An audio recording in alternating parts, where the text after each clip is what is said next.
అందరికీ నమస్కారం. దయచేసి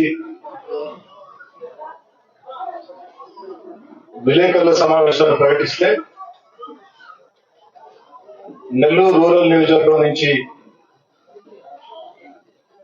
నిన్నటి సాయంత్రం ఆ వీడియోలు చూసి వేలాదిగా రూరల్ ఎమ్మెల్యే కార్యాలయానికి విచ్చేసినటువంటి నెల్లూరు రూరల్ నియోజకవర్గంలో నా ప్రతి అడుగులో నా వెంట నడుస్తున్నటువంటి నా కుటుంబ సభ్యులందరికీ ధన్యవాదాలు తెలియజేస్తూ దయచేసి ఓ 15 నిమిషాలు ప్రశాంతంగా ఉండాలని, మీడియా మిత్రులకి పూర్తి స్థాయిలో అవకాశం ఇవ్వాలని నా కుటుంబ సభ్యుల్ని కోరుతున్నాను.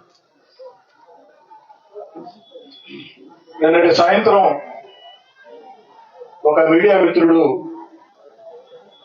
ఒక వీడియో పంపారు. ఆ మిత్రుడు పంపిన కొన్ని నిమిషాల్లోనే చాలా మంది మీడియా మిత్రులు రకరకాల వార్తలు అన్ని ఛానల్లో కూడా, అటు సోషల్ మీడియాలో కూడా, మెయిన్ స్ట్రీమ్ మీడియాలో కూడా రావటం జరిగింది. ఆ వీడియో చూసిన తర్వాత కొంతసేపు నేనే షాక్కు గురైన పరిస్థితి. ఎందుకంటే ప్రశాంత వాతావరణంలో ఉందా రాజకీయాలకి మారుపేరైన నెల్లూరు జిల్లాలో కొంతమంది రౌడీ షీటర్లు, నేర చరిత్ర కలిగిన వ్యక్తులు కూర్చుని ఏదైతే ఈ సంవత్సరం జూలై 1వ తారీఖున ఆ యొక్క వీడియో సంభాషణలు నేను కూడా షాక్ గురైన. అందులో ఒకరంటారు రూరల్ ఎమ్మెల్యేని చంపేస్తే డబ్బే డబ్బు అని, మరొకరు అంటారు చంపేద్దామని, ఇంకొకరు అంటారు ఉదయం మాట్లాడుకుందామని. జరిగిన సంఘటన పోలీసులు విచారిస్తూ ఉన్నారు. నేను ఈ నిమిషం దాకా ఎక్కడ ఏ మీడియాతో మాట్లాడా. మీడియా మిత్రులు మాటా మంత్రి కార్యక్రమంలో ఒక చిన్న ఆవేదన వ్యక్తం చేశారు. ఏమిటంటే అప్పుడే జిల్లా ఎస్పీ గారి స్టేట్మెంట్ వచ్చింది. 3 రోజుల ముందే మాకు ఈ విషయం తెలుసు, విచారిస్తున్నాను. నేను ఎందుకు ఆవేదన వ్యక్తం చేశానంటే, బాధ వ్యక్తం చేశానంటే, 3 రోజుల ముందు ఈ వీడియో రూరల్ ఎమ్మెల్యేని చంపేస్తే డబ్బే డబ్బు, చంపేద్దాం, రేపు ఉదయం మాట్లాడుకుందాం. ఈ వీడియో 3 రోజుల ముందే జిల్లా ఎస్పీ గారు నా నోటీసులో ఉందని ప్రకటించారు. కాబట్టి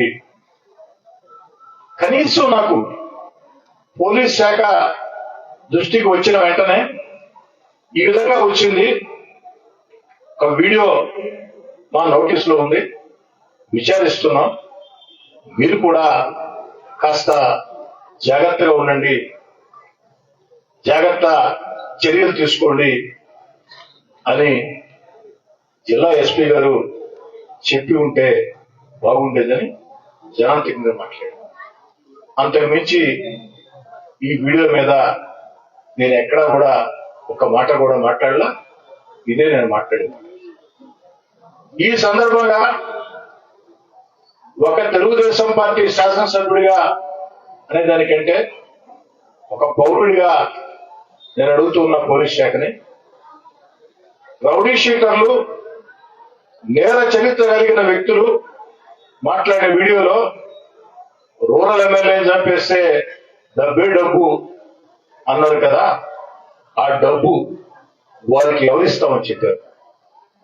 ఆ డబ్బు ఎందుకంటే నేను పౌరుడిగా అడగొచ్చు, కానీ ఈ పౌర సమాజం 1కి 3 సార్లు నన్ను ఎమ్మెల్యే చేసింది కాబట్టి ఓ ఎమ్మెల్యేని హత్య చేయాలంటే డబ్బు వస్తుందంటే ఆ డబ్బు ఎవరిస్తామని చెప్పారు. ఇది పోలీస్ విచారణలో తెల. అయితే అత్యంత బాధాకరం ఏంటంటే, వచ్చిందయ్యా మన సాక్షి రాలేదా? సాక్షి కూడా వచ్చింటే బాగుండేది, వారు ప్రశ్నలు అడుగుంటే బాగుండేది.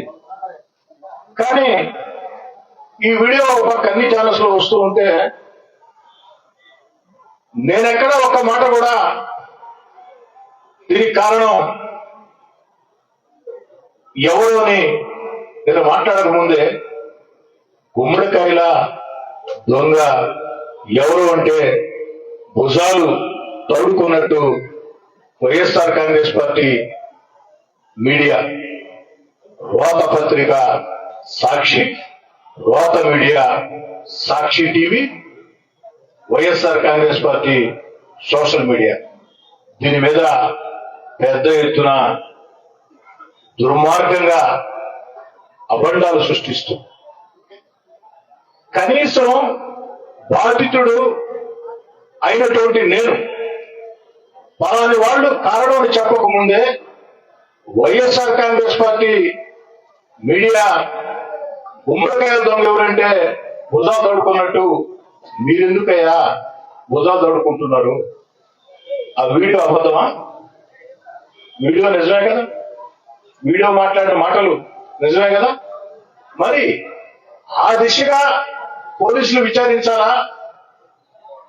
ఏ పార్టీ శాసనసభ్యుడైనా సగటు పౌరుడైనా న్యాయం చేయాలా అని అడగాల్సిన ఒక బాధ్యతాయుత వైఎస్ఆర్ కాంగ్రెస్ పార్టీ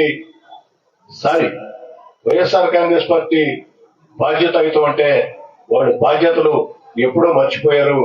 బాధ్యతలు మర్చి అసెంబ్లీ కూడా రాకుండా తప్పించుకొని తిరుగుతున్నారంటే వాళ్ళకేం బాధ్యత ఉంటుంది? యథావిధిగా మీడియాలో, సాక్షి మీడియాలో, సాక్షి సోషల్ మీడియాలో వార్త. ఈ సందర్భంగా వాళ్ళు చెప్పారు, ఇది కోటమిరెడ్డి గిరిధర్ రెడ్డి కుట్ర, ఆయన అనుచరులను కూడా చెప్పారు. వైఎస్ఆర్ కాంగ్రెస్ పార్టీ నాయకులారా, సాక్షి రోత media, YSR Congress Party social media, ఆ సాంప్రదాయం మా కుటుంబాల్లో లేదు. రాజ్యాధికారం కోసం, రాజ్యం కోసం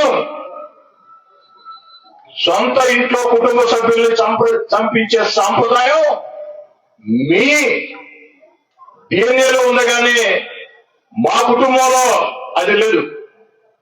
ఆస్తుల కోసం, అంతస్తుల కోసం తోడబుట్టి వారిని వేధించి వెంటాడే చరిత్ర మీ డిఎన్ఏలో ఉంది, కానీ మా డిఎన్ఏలో లేదు.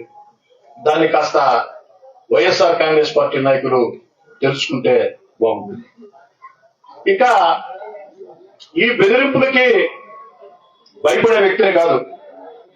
ఎందుకంటే విఆర్ఐ స్కూల్లో విద్యార్థిగానే ప్రజా ఉద్యమాల్లో పోలీస్ స్టేషన్లు చూసి ఉన్నా, పోరాటాలు చూసి ఉన్నా, బిఆర్ కళాశాల విద్యార్థి సంఘ అధ్యక్షుడిగా విద్యార్థుల మీద ఆనాడు నెల్లూరు నగరంలో రౌడీజం చేస్తుంటే విద్యార్థి నేతగా ఆ రౌడీలని తరిమి ఉరికిచ్చి పోరాడిన చరిత్ర నాది.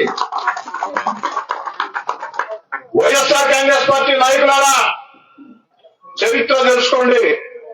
అయినా నా చరిత్ర మీకు బాగానే తెలుసు, మీతో చాలా కాలం కలిసి పనిచేశాను కాబట్టి.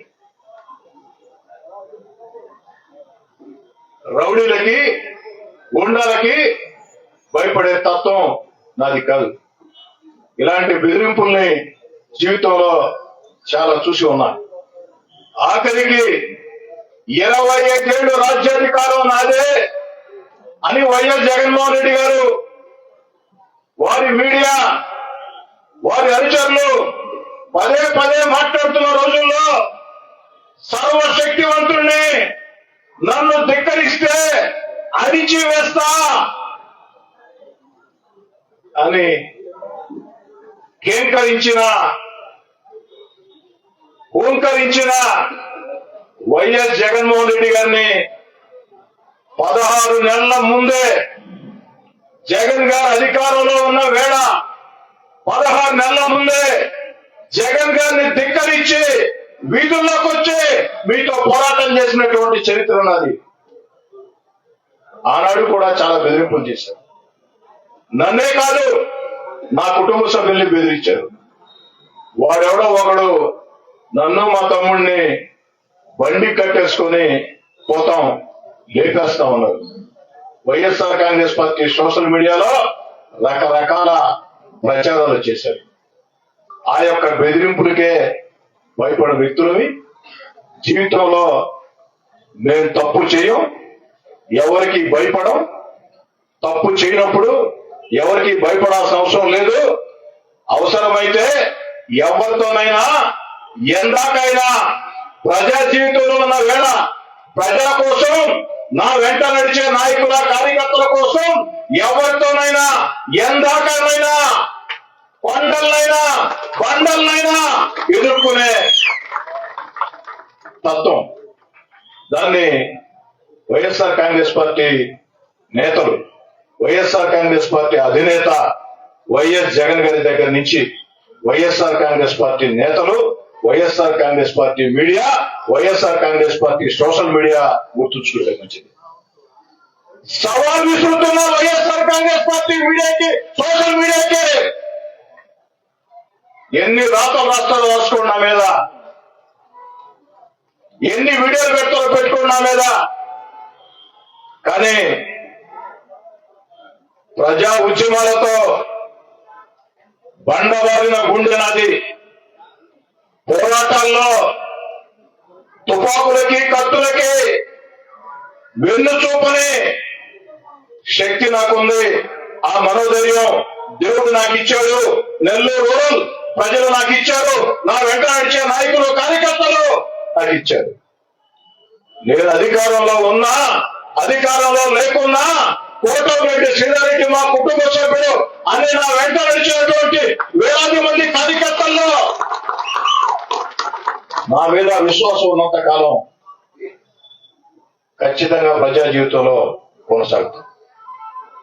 ఈరోజు రాష్ట్రంలో గత వైఎస్ఆర్ కాంగ్రెస్ పార్టీ విధానాలతో ఆర్థికంగా దివాలా తీసిన రాష్ట్రంలో చంద్రబాబు నాయుడు గారు ముఖ్యమంత్రిగా తన సమర్థ పరిపాలనతో సంక్షేమాన్ని కొనసాగిస్తూ, అభివృద్ధి కార్యక్రమాలు వేగవంతం చేస్తూ, ఎన్నికల్లో ఇచ్చిన హామీల్ని ఒక్కొక్కటి నెరవేర్చుకుంటూ వస్తూ, పోలవరం అమరావతిని పరుగులు పెట్టిస్తూ ఆంధ్రప్రదేశ్ ని అగ్రగామిలో నడిపిస్తూ, మన బిడ్డల ఉద్యోగాల కోసం పారిశ్రామిక పెట్టుబడులని ఆకర్షిస్తూ, సమాజంలో బాధ్యత పెంచేదానికి P4 బంగారు కుటుంబాలని తీర్చిదిద్దే కార్యక్రమాలు చేస్తున్న చంద్రబాబు నాయుడు గారిని చూసి మీకు ఒక అక్కసు, ఒక బాధ, ఓర్వలేనితనం, దీంతో మీ ఇష్టారీతిగా ప్రవర్తిస్తుంది.